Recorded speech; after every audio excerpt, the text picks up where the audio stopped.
Yo, what's going on, everyone? It's Brian and Jim here, and welcome to another episode of the Power Hour. Yes, hello everybody. Hello all you Chris Rock slappers and Will Smith cuckers. Welcome to episode 157 of the Power Hour. How are you doing tonight? Brian, I made it topical.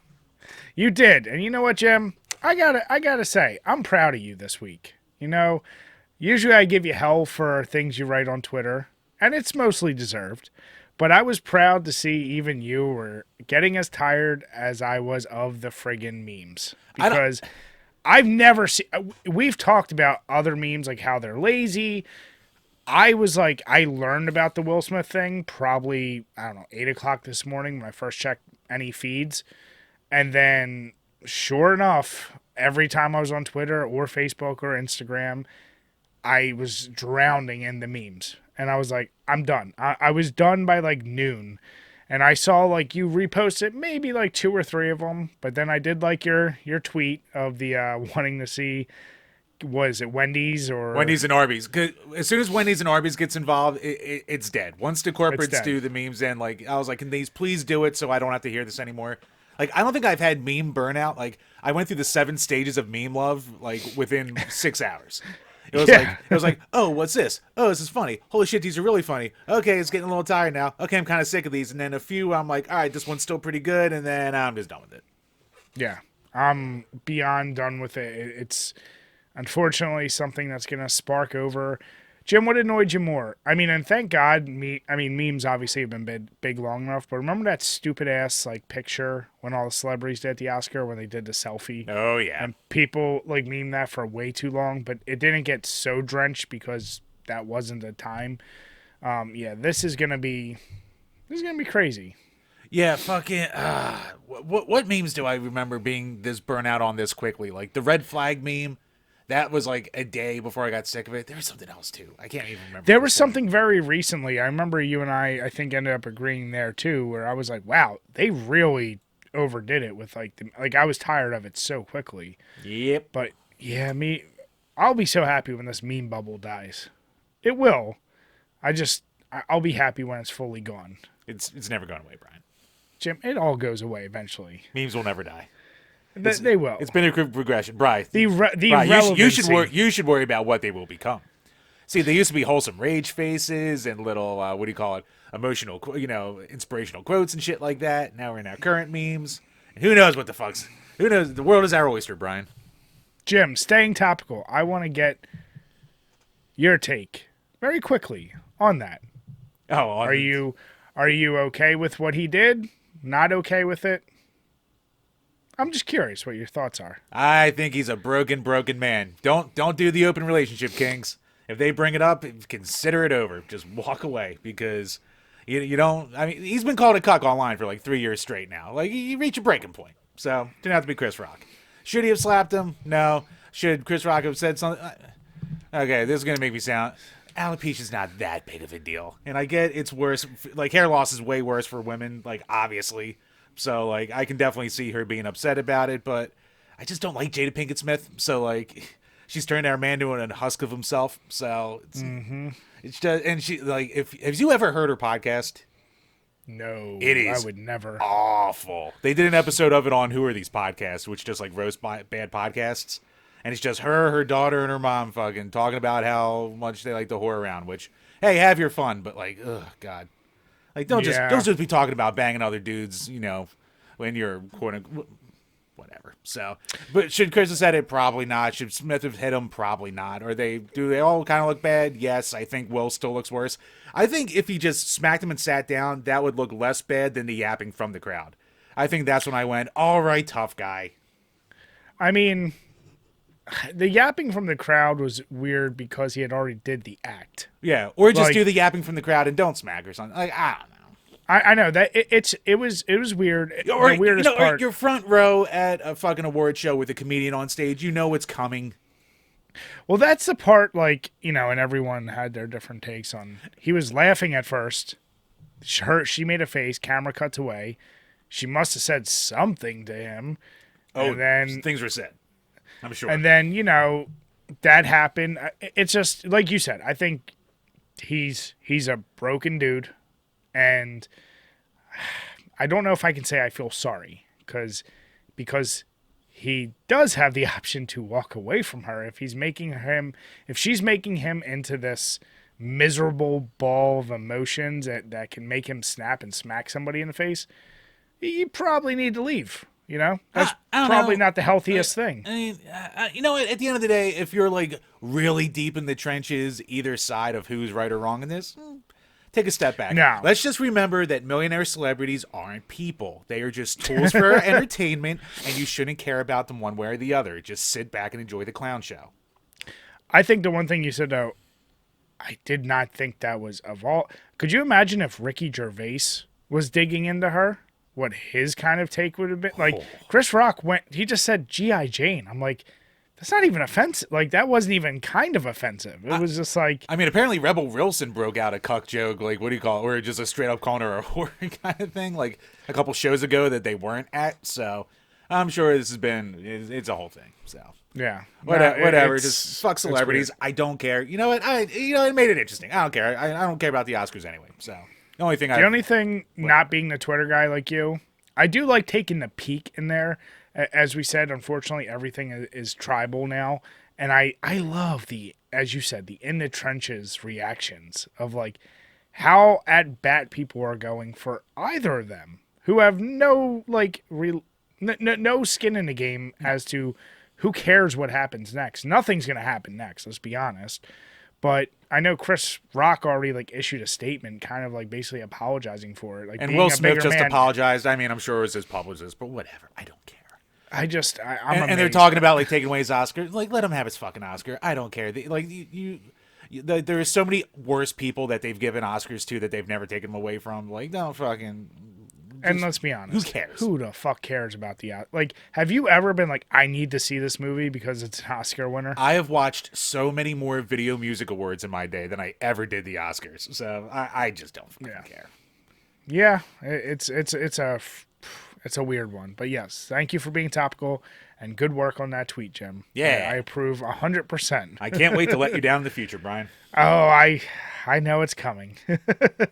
But Chambers, I noticed tonight you got something a little dark in that glass. What you got going on? So actually, I don't know if it'll be out before or after this, but we recorded a bonus episode. So bonus episode 3 with Nerdy Nick will be coming out this week or sometime soon. And at the end of that, I started to drink what I am drinking tonight. From the Conshohocken Brewing Company, the Irvin's Chocolate Cherry Porter. So it comes in at 6.5% alcohol by volume. Son of a bitch. Irvin's Exploration Series, a collaboration between Conshohocken Brewing Company and Acme, your favorite local supermarket. It's in italics. Ivan has... Oh, wait, it's Ivan. I've been saying Irvin. Ivan has embarked on a journey to explore flavors and styles to create some unique offerings for fellow beer enthusiasts. Cheers. Well, we did talk about it on that episode, but since everyone can't see it, I mean, I know you've already had it. I had it out of the can, and it was very much like nothing. Letting it, all the flavors, whatever the word is, exfoliate, evaporate, effervescerate. Damn it. I definitely get a little more of the cherry at the front along with... The chocolate, not so much. It's more cherry heavy at first. Just cherry, yeah. Yeah, and then it kind of the back end, you get the chocolate. And, it's a porter. So it's fine. Yeah. It's very mid-level, but it's fine. It's what you expect from Conchi. Basically, yeah. We said it on a bonus episode, too. But Conshohocken Brewing, you'll never get anything bad from there, but you'll never get anything amazing from there either. It's a very mid-tier brewery, but it's fine. And if anyone ever... And there goes the chances of us ever having an interview. No, but here's the deal. If anyone listening, loves Conchi Brewing...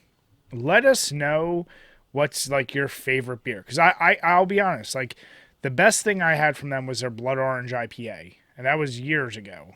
But as Jim said, we've been there in person. Mm-hmm. I've bought plenty of bottles and cans elsewhere.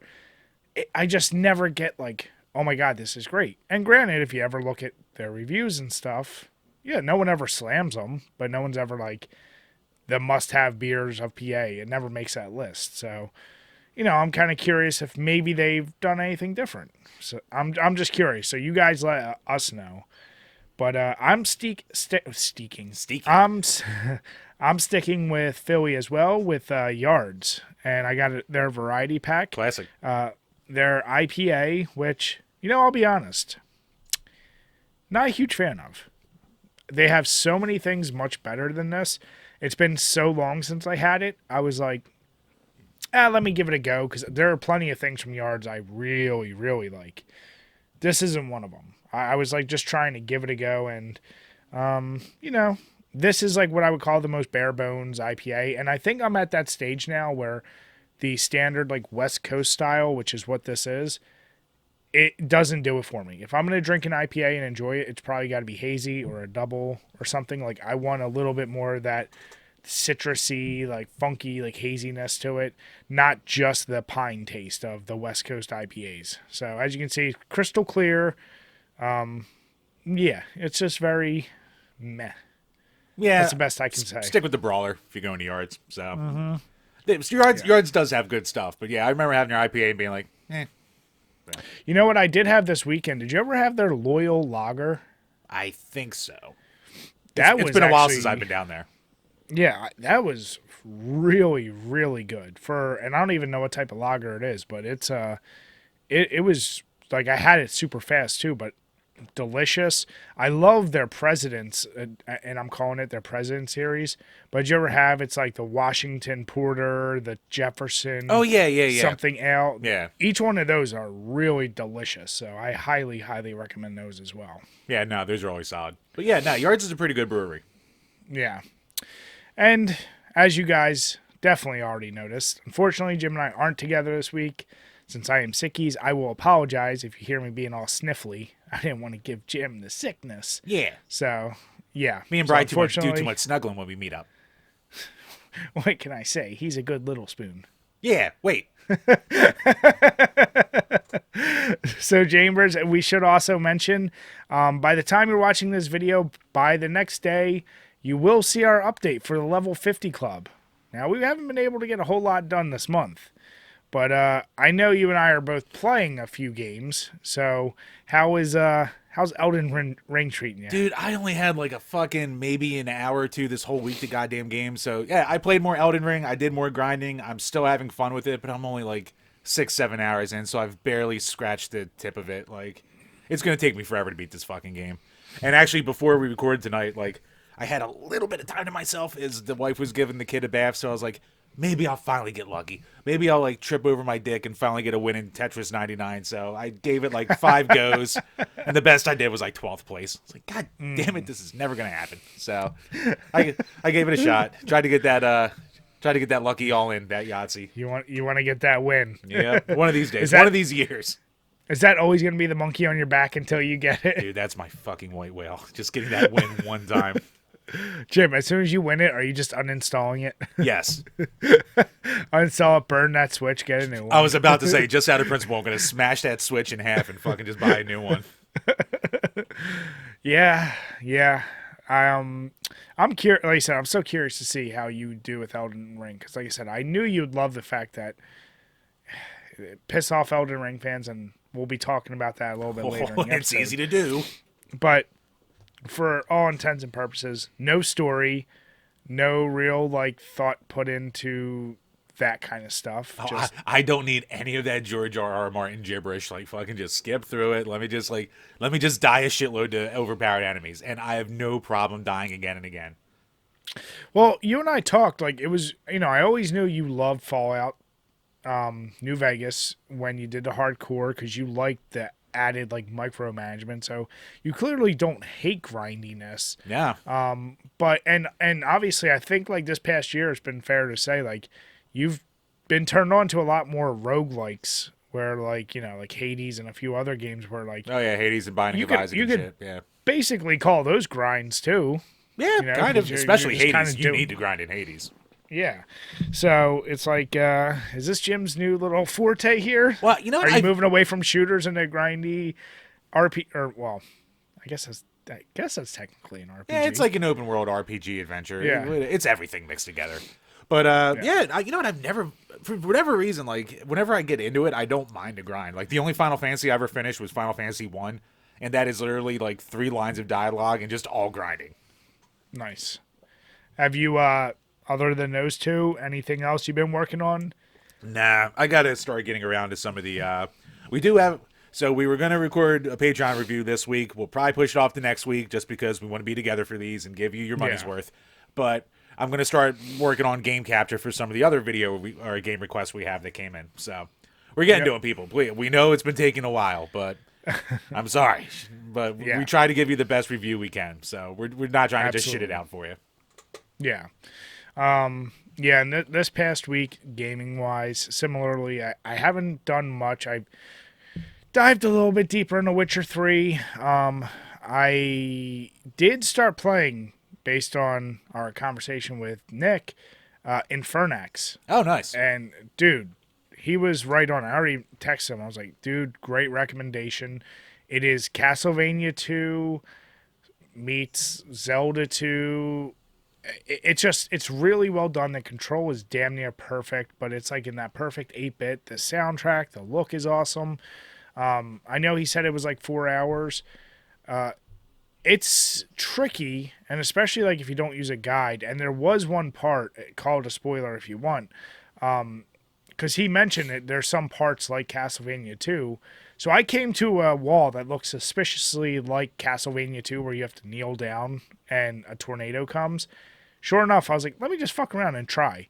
I kneeled down, I saw a tornado, it picks you up, and then it gives you a dialogue. It's like, because you write your name as a character, it's like, poor Brian didn't know that by kneeling down here, he was just going to get killed by this tornado. And it just shreds you apart, and you have to restart. You're like, God damn it. That's awesome. But I love that. Like, I was nice like, okay. troll. Yeah. But yeah, so that's going to be my like quick beat game. I actually been getting back into a little bit Dead by Daylight. I kind of swore that off for a couple months now. I don't even know how many months.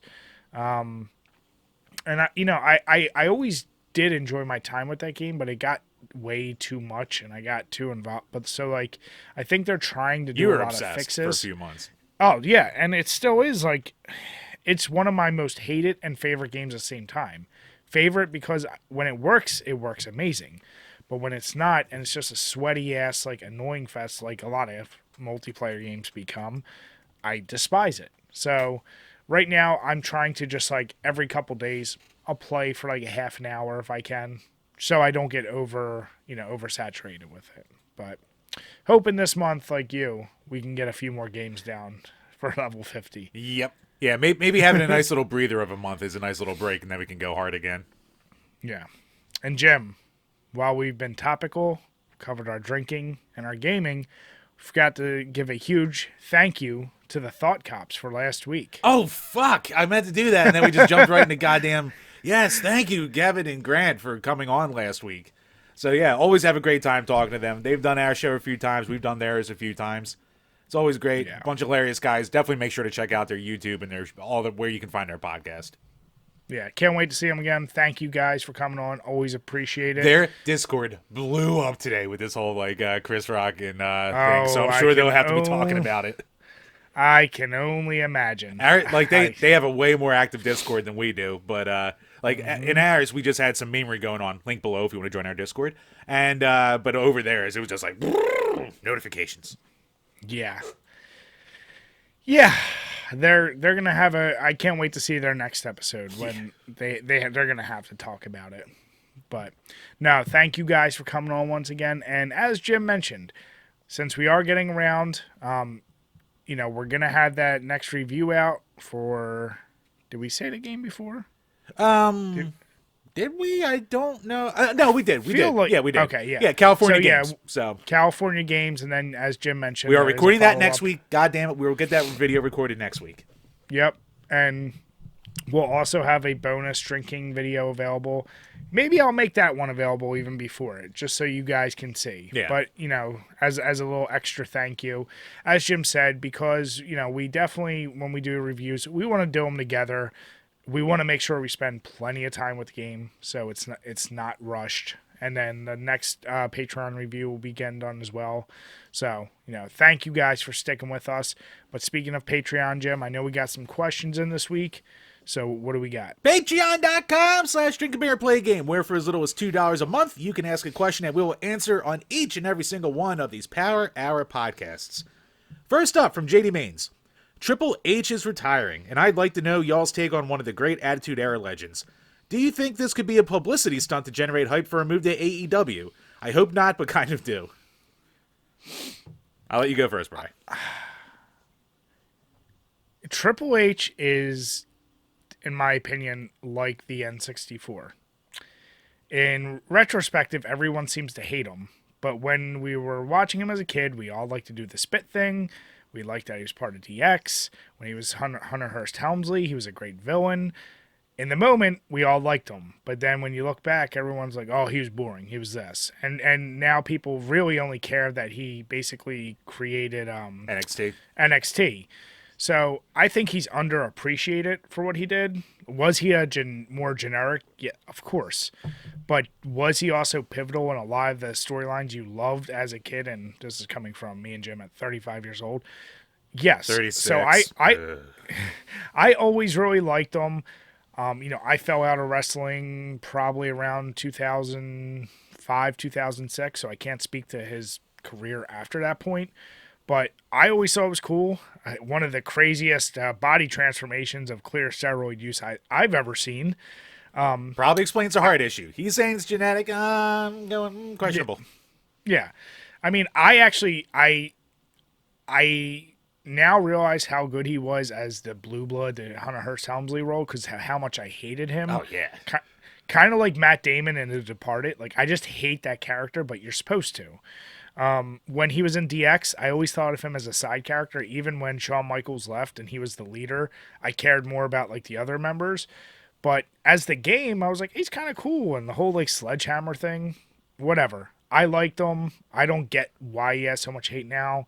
But I think he's underappreciated. And I have no comment on if AEW is a thing for him. So yeah, I mean, if he's telling the truth and he has a defibrillator in his heart, like he's fucking done. Like even he said he's like, I don't need to be dropping in the middle of the ring and having like a device in my chest zap me back to life. So yeah. So I mean, hopefully he takes it easy and like they basically took NXT from him anyway. So you know what? Hopefully he just fucking relaxes and enjoys his family at this point. But the man gave his entire life and career to the fucking business, so he's one of the smartest businessmen in the goddamn history. I mean, he worked his way up from being terrorizing in WCW to being like an executive in WWE, so you can't take away his smarts from him.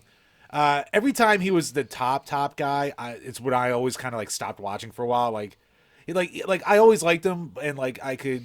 But he was also kind of boring. Like his reign of terror in the early 2000s is when I totally stopped watching WWE. So, like he was never he was never a Rock, an Austin, a Hogan, any of them. Mm-hmm. He was always that like tier below kind of guy, and that's perfectly fine. Like there's always a place for guys like that, and he was always that dependable heel you needed when you needed a dependable heel, shit like that. But yeah, I mean the 20-minute promos, the same match every single time, like just like his idol Ric Flair. So, I mean, Evolution was cool for what it was. It built up stars. Yeah. So, but yeah, I mean, hugely important to the business. Definitely left a legacy, but never like an all-time favorite for me. But I respect the hell out of him.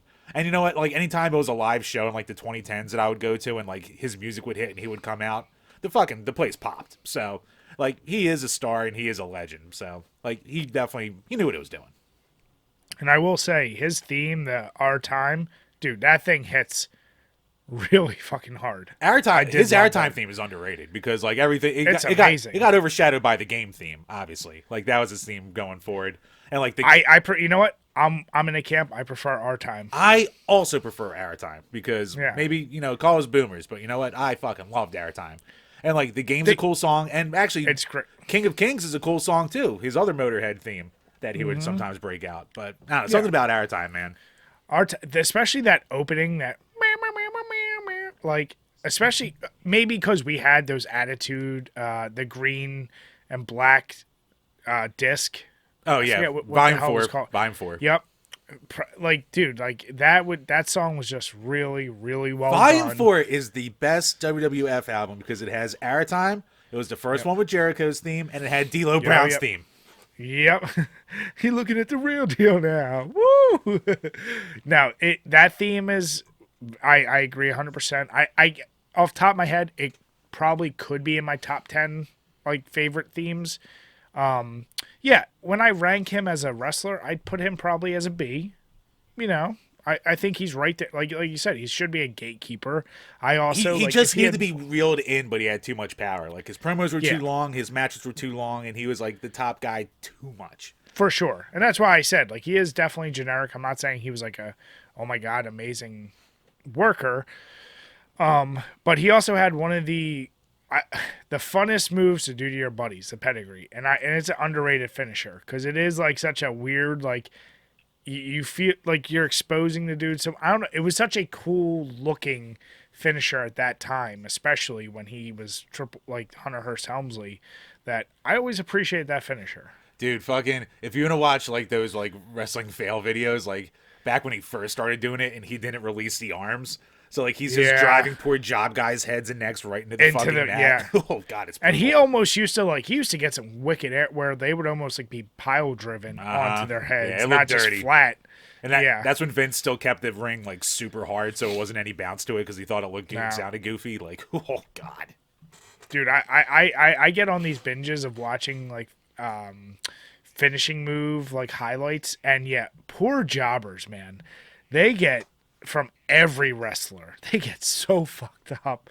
Like no respect. I feel bad for those guys. one of my favorite little bits ever from Botchamania. So for anyone who doesn't know, Botchamania is a channel that just like compiles all the botches and shit like that, and there's like, fucking 500, 600 episodes. Like, it got to be too much, so I fell off a while ago. But there was one where it was like an indie show. And it was like he wrote the names of like the two little, like whatever the job guys were at the show. And they were going against like 2006 era Vader and Scott Steiner. So, he wrote the names of Vader and Scott Steiner. And for the job guys, he just wrote fucked. That's funny. No, but JD, that is a great question. Yep, enjoy that retirement, Hunter. All right, next up from Alex Perez. Okay, fess up. What are some of your favorite romantic comedies? Huh. Would you consider Something About Mary a romantic comedy? I think it would count. I think it has to. That's a good one. I mean, if he's talking, I got two, and they both involve. So what do you call it? Saving Silverman and Forgetting Sarah Marshall. Those are my two big ones. okay. See, even like the one I just said, because one, Jim, I feel like I'll never forget the night you and Chris and Maddie Orloff slept over.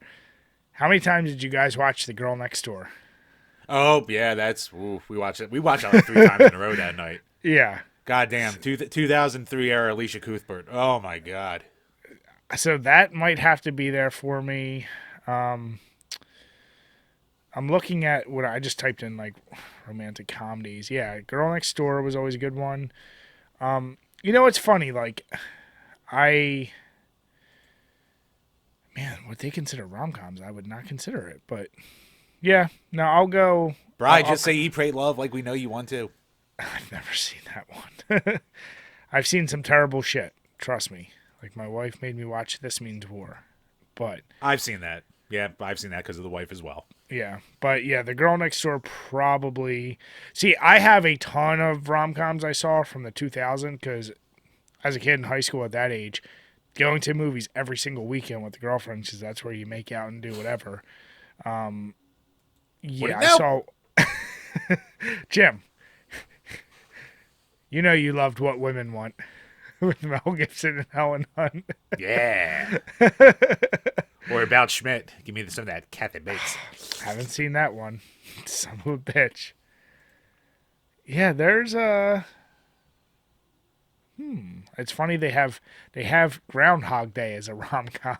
I can see it. Yeah, It's about him romancing and what's her face. yeah. That I forget her name, but no, I'll go Girl Next Door because that's probably one I legit would watch again. And Mr. and Mrs. Smith, that was good. Fair enough. Trying to button hook us there. Next up, from Fifth John Mook. What are some games you regret spending full price on? Oh boy. How much time you got, buddy? Um, I have an easy one. Evolve. Oh, dude, yeah, that was mine. I was like, that's the first one that popped in my head. And Jim and I feel like we've been the Defenders. defenders of that game. And you know what? We need to, one of these Thursdays when you can hop on too, we need to try and stream it and see if there's any servers available. I don't even know if the servers are still up. We'll have to try. Because I bet that has less servers working than COD 2 on the Wii U. Than Black Ops 2 on the Wii U. Because that still has like 30 people playing at a time. yeah, that game, that was the first game I distinctly remember like ever having such a bad launch issue. Couldn't get into a game for the longest time. The first one where there was like day one DLC that we were like, this is completely bullshit. Like all these things that are now like you're kind of used to. Commonplace, yeah. Like that was the first one that said it, and it disappointed us. We loved playing it. You just couldn't play it. Yeah, when it worked, it was a lot of fun. It just never worked. If you like the first week, if you tried to play a game with your buddies, you had to try like 50 times to get into a game without getting kicked Yeah. out. And that's a game, like we talk about remakes that are too soon.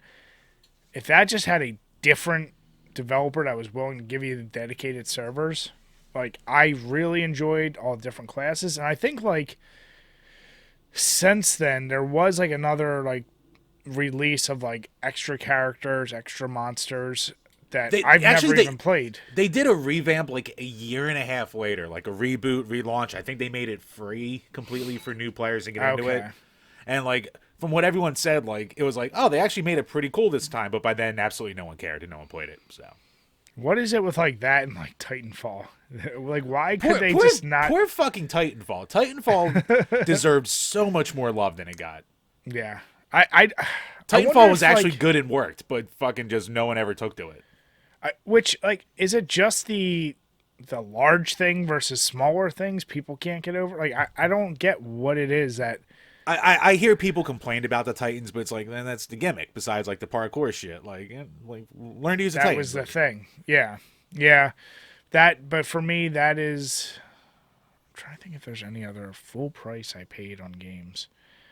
Like I would. You know what? I regret. I mentioned it before. The Panzer Dragoon remake. When I waited to get that through limited run games, so I wound up paying the fucking stupid limited run like $40 price tag. And I was playing, I was like, man, this sucks. And it was after being patched from its initial, even worse version. But I'm like, I tried, man. And I was like, I just don't like this. After like 2 levels, I put it away. I was like, I wasted my money there. Don't get me started on limited run. I still have no idea when I'm getting my goddamn Castlevania. Good luck with that. I'm done with them. Emulate. Fuck, like, no. Or you know what? Or just buy the game digitally for $2. Like all their games are for the most part. But yeah, no, that's probably the game I would say the most. Evolve, unfortunately. Yep. And last up from Burn Retinas, what are some thoughts on the upcoming United States Football League? Is the spring football a necessity or a pleasant luxury that has room to grow? I didn't even know the USFL was coming back. I know The Rock bought the XFL, but I didn't realize that the USFL was coming back. That's actually fun. You know what? The new XFL got done dirty because it was actually a decent football product, and it had its year, and it was starting to get a little momentum, and then COVID happened, and they didn't have the longevity or backbone to fucking survive it. So the XFL got cornholed there. I actually enjoyed that first season back of XFL. I didn't. I'm just reading about this United States Football League. It was from 83 to 86, and now they're bringing it back. Yeah, that's where fucking who came from there? Was it Doug Flutie? I think there was a bunch of like quarterbacks and players who came from there. Yeah. So here's the deal. I think football is one of those like you're never going to be a direct competitor with NFL, but no. Yeah, if you're in seasons where they're not on, there's plenty of talent that just can't make the cut. Or, if they are smart enough and they can pawn guys from the NFL for crazy prices, And, instead of just being a 4th string, 5th string, you're a starter there, it would be entertaining enough. And if you sell tickets cheap, like that, then fine. It's a B tier NFL. That's fine. I would 100% be behind. Look, we live in Philadelphia. Our teams are all fucking garbage. So, like, the Flyers and Phillies will not be good anytime soon. So give me. I don't care if it's random football that I'm not going to be super invested in. I can at least sit there and enjoy it. So, Yeah. I'm completely for it. Yep. So, hoping for the best there. And that'll wrap up the Patreon questions for this week. So, once again, thank you to everyone for supporting us over on Patreon. Make sure to keep an eye out for your $5 and up tiers for the new bonus episodes that will be coming out. Check the links below to see all the different tiers and what you can get from it. We appreciate any of the support we can get. And Thank you, guys. Yep. And as always, if you're new to the show, please go over on iTunes and Spotify. Leave us a 5-star review. We will read any 5-star review that you leave, even if you want to bash us. And if you have any rebuttals to any of the dumb shit that comes out of our mouths, please head on over to YouTube. Leave a comment on the video. We respond to basically every comment because we're not big enough to ignore anyone. So there you go. Yeah. So, Chambers, we've been, for a few weeks now, we've been talking Amico. And it's all but demise, right? Right. It is the talk of the town right now. I mean, just like this memery, I feel like I was getting tired of seeing Amico talk. And then they went ahead and button hooked everyone on March 22nd with an unboxing video, which has been covered by everyone we know. But yeah, we're late to the party. We know. There's nothing new there. But yeah, so their chief technology officer, John Alvarado, did a step-by-step. He did an unboxing, going through the games, and then it showed some gameplay footage. Was this just directly a response to all the recent negative press? Was this planned? I don't know. But, I mean, I guess, Jim, first takes, what was your opinion seeing it? Well, my first take was, man, were they smart to turn off the comments. Took them a while to learn that, but that was a good call by them. Because we know what would have happened. So to give you a quick thing, we're recording this on March 28th. It was uploaded on March 22nd. 31.9 thousand views with 1.4 thousand upvotes. So if downvotes are still a thing on YouTube, I'm sure this would be ratioed. As for the video itself, bizarre. Very, very bizarre. Like, they spent so much time just showing all the different languages they had. Oh, dude. They spent 5 minutes setting up the Wi-Fi. And when they finished setting up the Wi-Fi, like, an almost exact quote was, oh, we're on the Wi-Fi. And this is where you can get to the store. It's not live yet, but this is where you could download games if it was live. I was like, oh. No. Yeah. I mean, okay, you know what? I'm going to break it down. I'm going to say positives. The boxing's nice. The presentation, the packaging is fine. All right. It still looks kind of cheap. It looks like an Atari flashback box, but yeah, okay. But, here's the deal. The things I noted, and I think there is an interview. Sorry to cut you off, but yeah. I think there's an interview he did with Smash JT on his channel. That guy's just been fucking rolling with this Amico shit. Smash man. Good for him to make lemonade out of some lemons there. But I think he did a thing where it's like the guy kind of went like he just kind of like had this put together. I could be misquoting, but like. Because it's like he kind of had it put together, but it's like it's not the full retail version, but it's like the prototype retail version or something. He just basically said it's not the retail box. So I was like, oh, that's very odd for your unofficial unboxing, but okay. I love the complete empty space that was at the bottom of the box. Yeah, where they had the AC. I loved the big brick AC adapter. That was one of the things I was gonna say though. Like as negatives, like I saw that, I was like, really? We're still doing that in this day and age? It did feel weird. It also, like the games, I think one of the unfortunate things I noticed was you could see the lag in the action of the dude doing stuff and what was being recorded on screen. Like, Cornhole was terrible with the lag. Like, you saw him, like, do a full hand motion, and it was like, I'll say a full second later, like, it was released. So that's not a good look. Then they tried to do like showing everyone playing. And, the games are all very simple. The one that seemed like an interesting idea, but no one would ever do is like where the four of them control like a truck or something. Each one has a different piece of it. Oh yeah, And yeah. it was like Moon Patrol or something. That's an interesting idea. So once again, it's a system that I can't understand who they're catering to because they talk about it being a family thing, yet it's like they got the perfect like hipster roll call for the people playing the game. And I'm like, so who is this for? What are your marketing like? I don't know. It just seemed like they had someone like me come there with a camera. They're like, all right, we have some ideas. Yeah, like some things that stuck out. Like I know a lot of people were like, because there's one super quick shot where you could see like a laptop in the corner with like the gameplay on the screen. And they're like, oh, see, it's not even working. It's just like working off there. It's like, luckily since we do this shit, I was Yeah. like, that's just an OBS screen. He's just recording game footage. Like, it's like okay, but like yeah, I mean, the games like it comes with 6 packed in games, and one of them's like fucking cornhole, and one's that like brain game. Like, oh come on, man. Um, yeah, like the controller. I mean, they kind of showed off it had some functionality. We'll see if that's the case at the end. It's Can I be nitpicky here? One thing yeah. that bothered the absolute shit out of me, the TV that's behind the guy has a fucking wire running down and it looks janky as shit. Like there's just a wire going up to your TV. Like they're clearly filming it because if like in some of the things you can see like the darkened office, like they're clearly in the whatever Amico studio office area. Did you know they have 5 fucking offices for this goddamn thing? So Hey, our buddy really? Elvin Monk has been doing a like a deep dive in all this shit for like a article for his page, and like he's like, yeah, they have like 3 offices here and like one in California, and then there's the one in Dubai that they have to give $100 to of every sale to them because they're in debt to them like a crazy amount. Like Jesus. it's a clusterfuck. Why do you have 5 offices for this goddamn thing? I just like I said, I can't get around. Was this previously filmed, or was this in response to everything? It feels rushed, like It one had way to or be in another. response. It had to be a hey, we have something.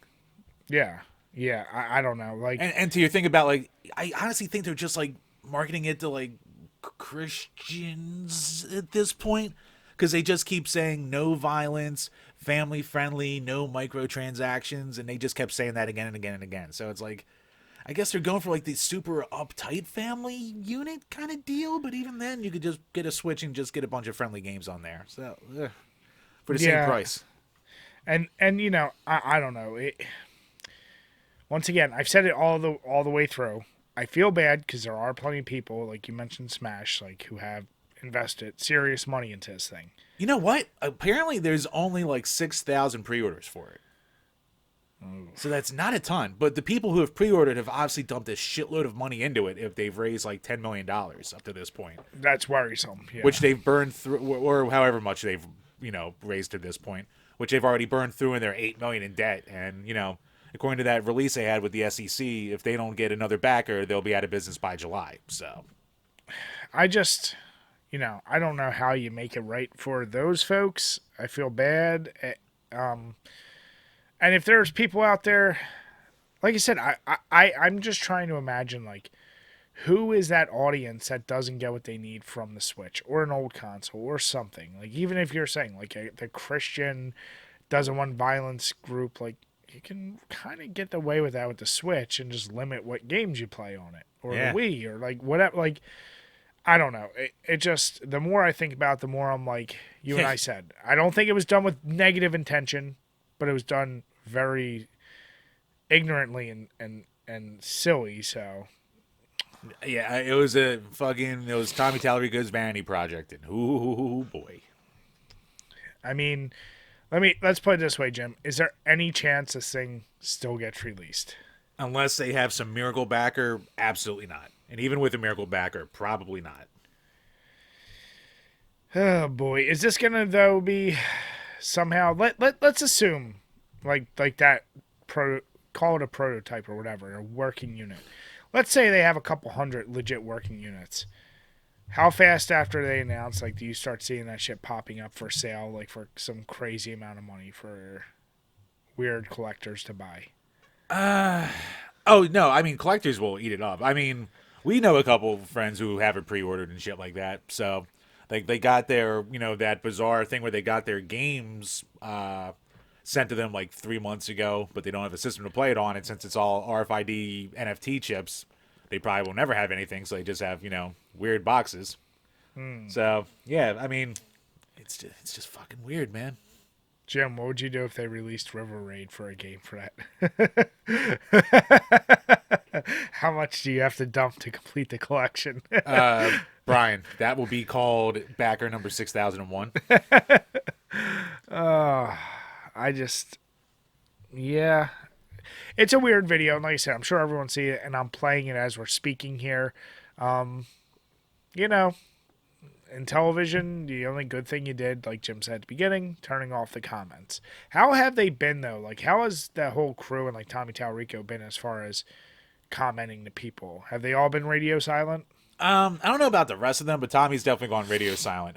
This guy who did the video, he's been making the rounds on some stuff, so he's trying, but... Yeah.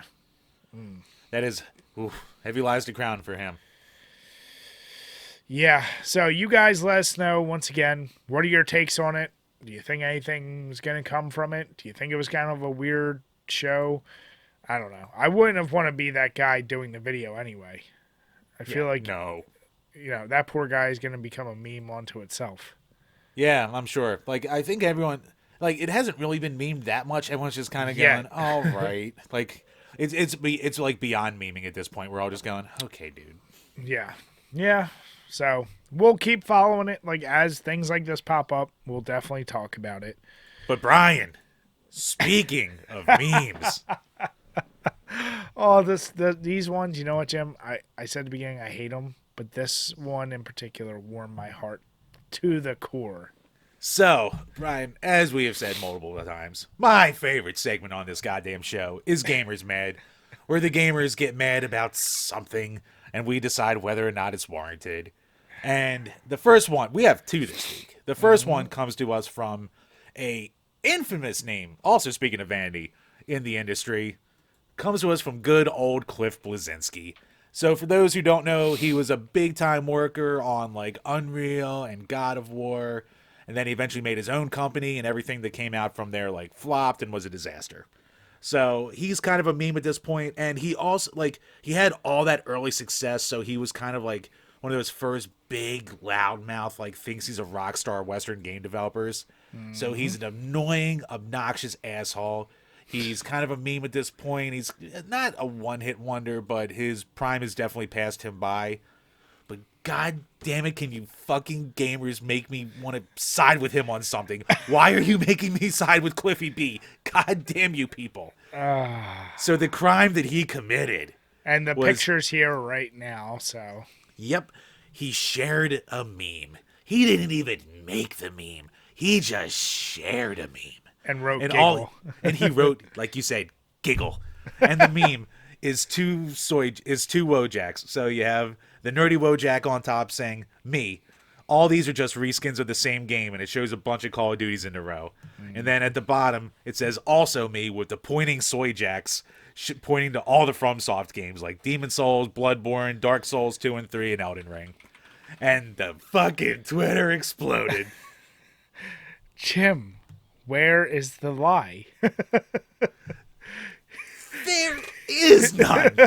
Like, I saw so many people going, oh, fucking, this would be funny if it wasn't so wrong.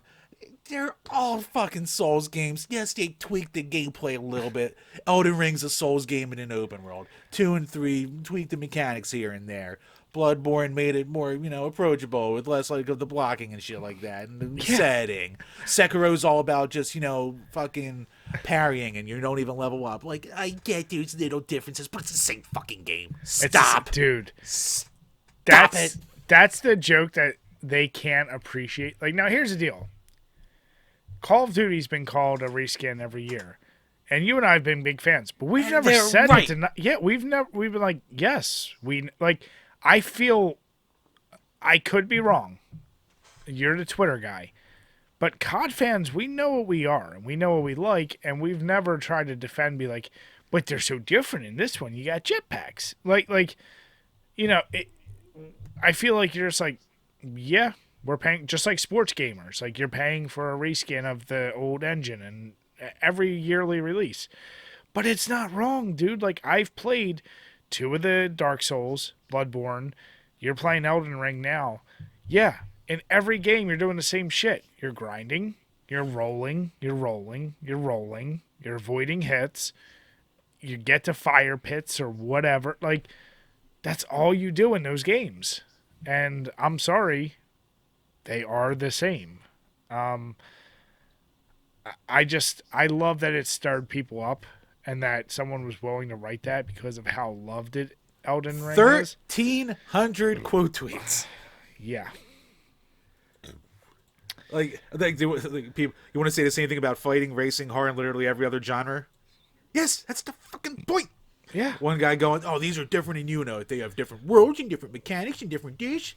Like, I honestly think a lot of this would not be this hard if it wasn't to Cliffy B. Like, Cliffy B's an asshole. I totally get hating him for the sake of Which hating I him, but didn't he's know not any. wrong. He's not wrong here. Before you just told me in this episode, I had no idea who this guy was. I didn't even know he was the one who did it until I just knew the meme, and I was like, that's pretty funny.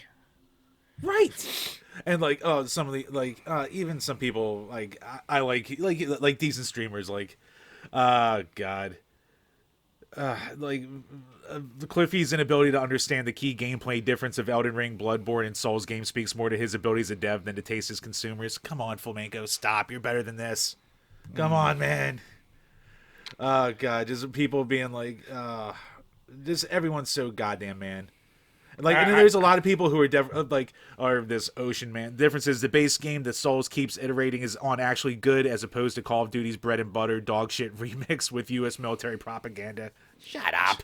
Oh God, talk about something I'm so tired of hearing. I mean, here's the deal, and as Jim said, we're going to allude to another. And yes, he's made games that are derivative of other things, and he even replied, going, "You are all taking this way too seriously. Like, go where the money is. I totally get it." Like he's like, "I've done it," so he's fucking acknowledging it. See, I didn't follow up and read through his comments back, but if he is the asshole he is, I feel like he should double down and then do a follow up. And I know he didn't create this meme. But the follow-up meme should be every Legend of Zelda's game is a reskin. Like, he should really try to piss people off. Like, hit every major market of them. Because it's like, yeah, a game in a series, like, use the formula to get you funds, you know? But, yeah, man, I loved it. It warmed my heart. It made me laugh. Yeah, everyone's bringing up Lawbreakers, which was like a big-time Overwatch ripoff that bombed completely, which, again, who cares? I'm not fucking defending Cliffy B as a developer. He hasn't had a hit in a fucking decade, so his time has passed. But still, you can appreciate it. Giggle at. Stop taking yourself so goddamn seriously. Just laugh. Hobbies. Just laugh about shit. God. That's all you gotta do, guys. Like if you enjoyed that game, him writing that should not detract from you enjoying that. Jim and I, longtime Call of Duty fans. People call it reskins. It is a reskin. But it's a reskin we're willing to pay for, and we enjoy. If you're playing Elden Ring, you're playing a reskin of Dark Souls. Sorry. Oh, God. And I almost think I have to start calling a segment fucking Souls fan mad, because our next Gamer's Mad also involves goddamn Elden Ring. Sure does. So it comes to us from Evan Lottie, saying, "Wow, Elden Ring's lost 50% of its players in just 1 month. Rough launch, not enough content, silence from the developer, no roadmap or battle pass in sight. Dead game, ? And he shows a picture that shows, I guess it's from Steam, showing that it had 455,000 concurrent players going, which is down from its all-time peak of 952,000, which is insane fucking numbers still. And of course, he goes on to reply with saying, "These tweets will continue until we curb this bad habit of wielding concurrent player data as a weapon to stroke community narratives about a game's decline."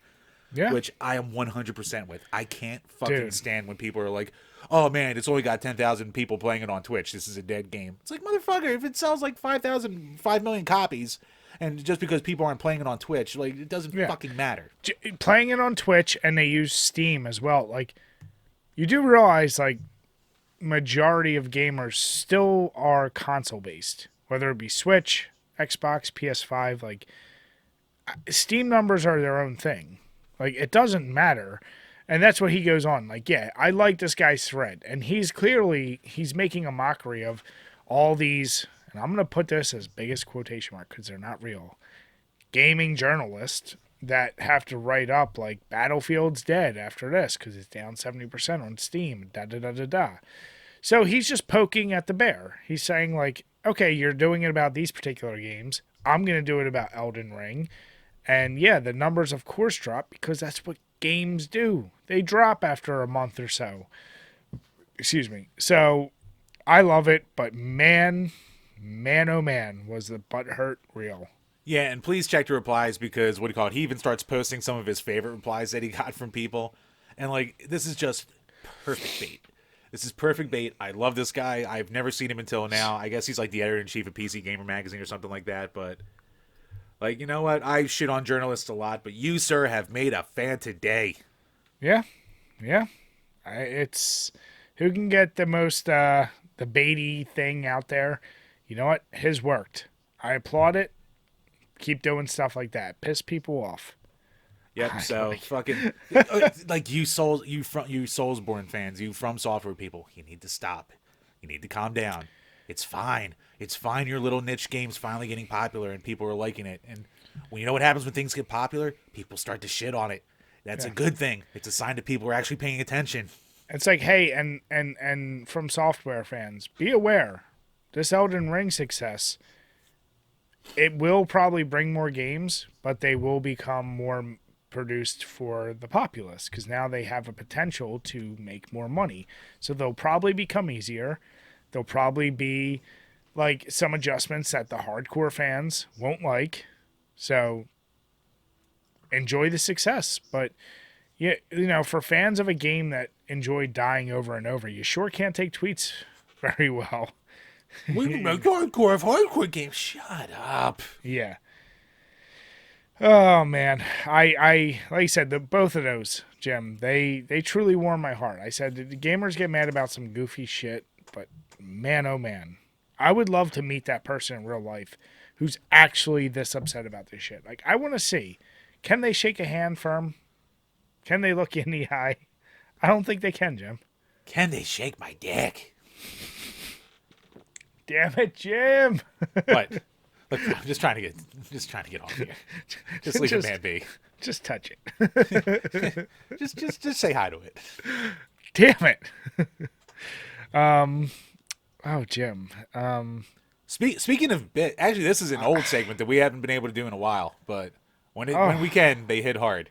This is a fucking weird one. This might be my favorite one since the Pokemon sex toys that Elise sent us like a year and a half ago, or all those years ago, whatever it was. But you've been tearing into those. Hey, you know what? Sometimes you gotta spice things up, all right? Yeah, Zenkoff. So Xbox is doing a giveaway in celebration of the new Sonic movie that's coming out.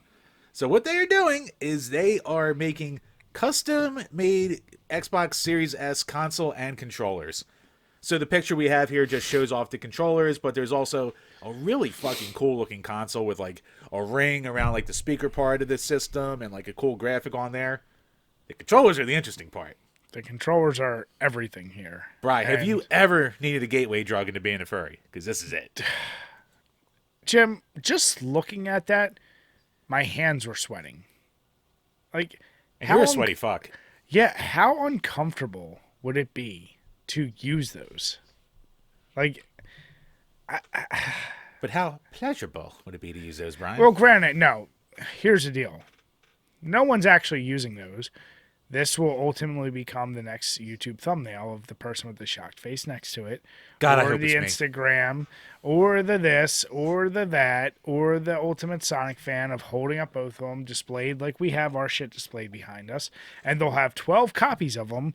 And, you know, it's all a gimmick. Like, I think this is just being custom made for this thing. I don't think it's being sold after, if I'm thinking correctly. Well, you know what's going to be is now there'll be a whole bunch of knockoff ones. And I can't wait for that. I'd ask why, but I know it makes no sense. Like, of all the things, like, you know what? Fuck it. I'm gonna ask why do it to the controllers though. Like, I get you're trying to do the red and blue. Why not just do like you said, like the custom console or something like that? Like, why do that to the controllers at all? It's a gimmick. So for It is those a who haven't, gimmick. so for those who haven't seen the picture, the controllers are wrapped in a furry fucking like imagine like if you've ever held like a plush dog toy with like really fuzzy hair, just imagine that That's wrapped what it around an looks Xbox like. controller. Yeah, and one colored red for or red for Knuckles, one's blue for Sonic, and yeah, I'm dying to see what they actually look like because if you look at the picture, like all the buttons are just photoshopped in there. It's not. That's not real. You can tell that it's a Photoshop button on top. Like they're not set in there. There's no true depth to it. So I'm curious what the final product actually ends up looking like. Bri, you're gonna get your Cheeto dust all over your Sonic controllers. I mean, those things are going to be fucking filthy. I just, yeah. Right. What are the chances that some degenerate furry out there pays out the ass to get the only copy of it from someone to take it to their little conventions to fucking use as a toy during their little orgies and shit like that? I was going to Man, they say, know how to have fun. it's only going to be those, the most diehard, hardest of Sonic fans. Gee, I'm looking at you. Don't overpay for these, you son of a bitch. Or like just the person who actually doesn't care about Sonic, but just has an income and wants to be that collector who just has to have the gaming collecting thing, who doesn't care about it. I'd rather the furries that want to use it for all nefarious reasons because at least they're getting use out of it versus a person that's like, oh, it's a gaming collectible. I'm going to buy them all and then I'm going to resell them to everyone for like 1,000 a pop or some crazy shit. And you got to keep it in a glass case or in the box because holy shit, dust. Really, Jim? What? You talked about it. You talked about a furry fucking the thing, but you're worried about dust. Look, Bri, fluids or dust, either way, you're gonna fuck up the controller. Okay, I'm just a man of reason here. Jim, let me ask you: if you say you won that, what are you doing with it? Are you the furry? Probably not a lot. Probably, I would probably make the old standard necessary YouTube unboxing video. Maybe use it. Maybe I would actually stream for once and use it on a stream and actually be like, "Ah, fuck, the hair's getting caught in the buttons," or whatever the fuck. I don't know. I don't know what the hell I do. It would be a YouTube video and then it'll go back in the box and go on the shelf, or maybe in a protective film, or I resell it for 10 grand. Well, that's what I was gonna say. Like, why not just resell it? Here, I would make the video and then resell it. That's what or do my own giveaway for all the updates. Right, I need the updates. I need the cheap follows. I just, I look at it and I go, Would I donate it? God, no. I need mine. gimmicks are, you know what? Like you said, I'm not. I do. You know what? I actually want to see more companies do this for more movies. Like, I want to see Resident Evil get back in the game. Ever since they did that crazy ass, annoying looking chainsaw controller for Resident Evil 4, I would like to see those kind of gimmicks come back with novelty shit like that. Mm-hmm. But fur on a controller, terrible idea. That's a weird one. I just know that's going in someone's ass one day. We can only hope, Jim. Right. Look, between the Sonic community and the furry community, it's not looking promising. God damn it. So wrong. Yeah, you guys, you let us know. What do you think of it? Did you sign up for it? Do you want it? If you did get it, what would I you signed do up with for it. I'm trying. I think I liked it. I don't think I followed through on the retweet, but right, it's like 3 steps. I know, but that's like that third step's far. Well, when you're right, you're right. Jim, no, see, I would be the opposite. I'd win it, and my YouTube video would be me just holding it and then burning it in front of the camera. I would accept this. Because you know what? That would get some views. People are pissed off at the fucking PS5 mayonnaise video. Oh boy. Jim. Speaking of PS5. Speaking of PS5 and PlayStation in general, because since we're part of the PlayStation community now. So I know I spoke a little bit about this before when it was deemed the Spartacus, but the PlayStation Plus Neo apparently had a leak for their price and tier list. Now, there's been leaks for the Spartacus before, and let me really preface this with the picture I'm showing. Some people have claimed this is fake. Others are saying it may be real. We know that PlayStation's still working on it, so they haven't made any official announcements. But regardless, calling it Neo or Spartacus, we know that there is something coming down the pipeline from PlayStation where they're essentially looking to combine PS Plus with PS Now. Now, if you don't know, PS Plus is basically PlayStation's like online ability. Like you sign up, kind of like Xbox Gold, so you have access to online with friends, and you get free games every month. Their PS Now is like Xbox Game Pass, where you can either stream or download. I think they have like upwards of like 800 titles, and it ranges from PS2, PS3, PS4, and PS5. I signed up for PS Now like almost immediately when I saw the library games they had because I was like, wow, that's pretty damn impressive. Yeah. I didn't sign up for PS Plus yet because weird thing is if you're on PS Now and one of those games you stream, you can automatically go online with it, but only those games through the PS Now. Huh. So it's like you can kind of backhandedly get into those games, but if you have like say Call of Duty, you're going to need like PlayStation Plus. So this service is their way of saying let's combine everything under one umbrella, and the tiers. And I've seen this a couple times. There's going to be multiple tiers for like the very very base is going to be just online. So really what PS Plus is now, up to their platinum, which is both things included. But the big like selling point for some of this is like that they're like free game demos. Here's my question.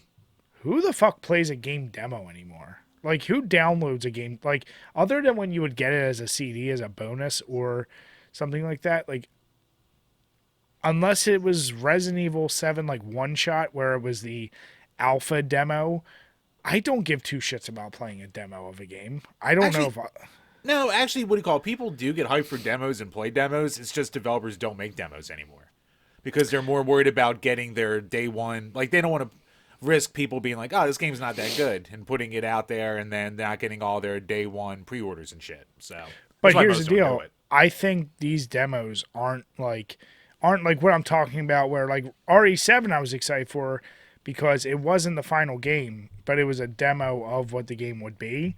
I think these are literally just like legit demos of the actual games. So, I don't know. But that's something, and then of course you got in there like the monthly store discounts and exclusive offers, yada yada yada. The pricing point is the thing that worries everyone, and why, excuse me, they think that this picture is fake because the PlayStation Plus Platinum is showing $60 every 3 months, so basically you're paying $20 a month for this. Yeah. Which is really steep considering if you were to purchase the PlayStation Plus, it's $5 a month if you do the yearly pack, or $10 a month if you do the yearly package. It is $5 a month for PlayStation Plus and $5 a month for PS Now. So total, right now, if you do both services, it's $10 a month. So it wouldn't make sense that they're now going to bump that up to $20 a month to only add in really like game demos and some discount. Like they don't add anything really except for game demos. So that's why people are like, that seems like a pretty big jump in pricing to do that.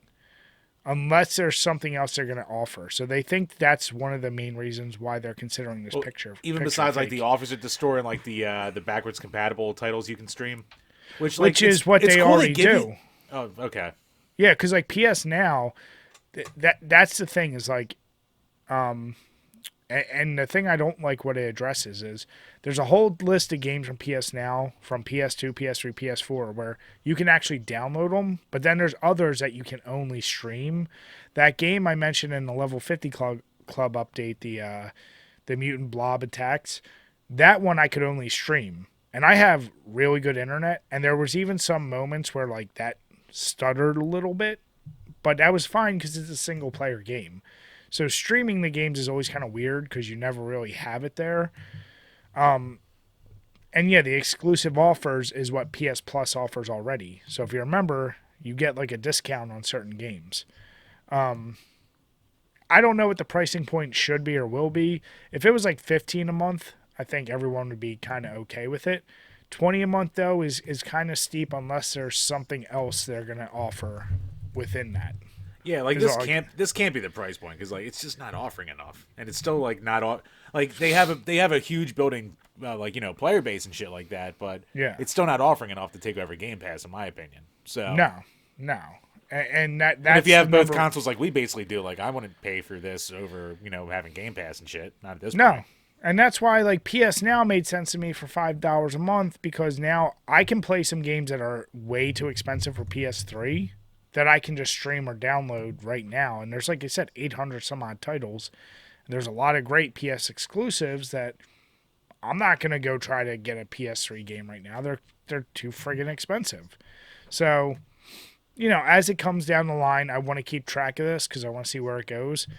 But I hope that would not be the price point. Let's put it that way. Because like you, I probably don't, I wouldn't be willing to pay that. Yeah, I mean, there's enough PS4s and 5s out there that like they'll make their money off it, but still, it's like for a new person like us, I went and got PS Now, or no, I went and got PS Plus for the online shit for Elden Ring, but like, and they were giving me a deal for it, so I was like, all right, fine, but like, I'm not gonna double dip into this because I'm like, it's just not worth it. Yeah, exactly. So, like I said, I had to throw it on here. These leaks keep coming out, I think, more and more because I think their goal is to launch whatever their program is sometime this year. So we'll see. But if anybody out there knows something else or something changes, make sure you let us know below because I'm very curious what people are hearing outside of some of these articles we found. Oh yeah, definitely. So Chambers, how'd that cherry stout treat you? It's fine. Like, if you want... How many times am I ever going to say that? But you know what? It's a perfectly fine chocolate cherry porter. So, Yeah. if you like chocolate cherry porters, or, you know what? If you've never been, like, a big porter fan, you want something a little sweet to be, like, a gateway drug, this would be a perfectly fine gateway drug for porters. So, Yeah. But, yeah, besides that, it doesn't do anything special. Yeah, and like you said, yards, I love most of your shit. This IPA... It's just basic, and not having a West Coast IPA in a while, I have that very dry, bitter residue left on my tongue, so it's not a pleasant like aftertaste. As you're drinking it, it's serviceable, but if anyone ever wants to try yard stuff, don't start with the IPA, even if you're an IPA fan. Go Brawler. Go Golden Lager, go Loyal Lager, or their Presidential series. You'll get much more enjoyment out of those. So with that, we want to say thank you so much to everyone who's watched. If you haven't already, make sure you hit the subscribe and like button. It would really mean a lot to us. Hit the notification bell so you can see when all of our new videos are dropped. If you're listening on iTunes or Spotify, if you hit subscribe, that would mean the world to us. And if you leave us a 5-star rating, whatever comment you send us, we're going to read on this podcast and respond. So with that, we want to say have a good night, everyone, and cheers. Cheers, guys.